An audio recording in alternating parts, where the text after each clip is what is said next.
Hey everybody, Ron here. As you can see, I'm not at home. I'm actually in a hotel in New Orleans visiting family. But anyway, I just wanted to say thank you. A number of you recently subscribed due to the recommendation of Professor Dungeon Master over at Dungeon Craft. I am a patron of his on Patreon. I really like his stuff, but I was not expecting, the shout out, the recommendation that he gave. That was something that he did completely on his own. So I just wanted to say thank you and explain a little bit about who I am, what's going on here on the channel and other avenues. I have multiple social media. I have one on Instagram and one here on YouTube, and those are my primary. So with my Instagram page, which is also Ron Talks Tabletop, I focus more on board game content. So if you're into hobby board games, please go check that out. Also, I am a occasional contributor to the Dice Towers Board Game Breakfast. I have a segment called Affordable Board Games.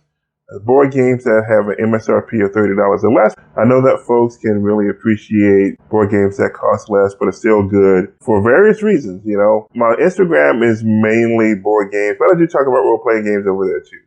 Here over here on YouTube, if you haven't noticed, I mostly talk about role-playing games and very occasionally talk about board games. So there's a little bit of crossover on both of the primaries. One is more focused on one thing, one's more focused on the other thing. I like to give RPG overviews. Like I just did the one on the One Ring, which which turned out to be very popular. I also do my campaign diaries. Once I play my finale of the One Ring, I'm going to wrap that up. I use that campaign as the basis to really give the rules a good try to see how I like them, and I absolutely love them.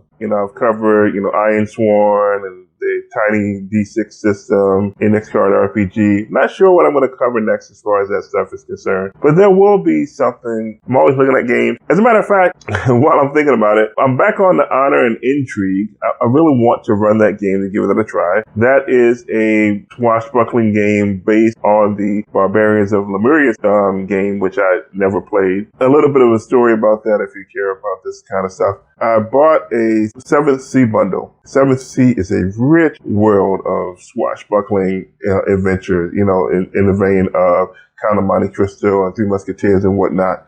Problem is, not a biggest fan of the system, even reading it, and just based on other people's assessments of the system. And so I'm like, well, I don't want to learn this system, but I'm really interested in this world. I stumbled upon Honor and Intrigue and I absolutely love it. So my plan, if I can get it done, is to run a campaign of Honor and Intrigue in Thea, which is the 7th Sea world. So that is next on my plate. Aside from my Sword and Sorcery 5e game called Exile and Thief, which I'm running with 2 friends of mine online. That's basically where things are as far as my role playing. As far as board gaming is concerned, if you care about that, I go to a Saturday meetup close to my home in the Atlanta area. And I also have some friends that I get with. Aside from that, I used to host board game nights at my house, but with the 2 small children, it's just too much for my wife and I to really do. We put that kind of stuff on hold for the time being. Yeah, that's about it. This is going to be a really short video. I just wanted to throw something out here just to say thank you to all my new subscribers, just give you an idea of the kind of stuff, that I'm into, and hope you stick around. Thanks.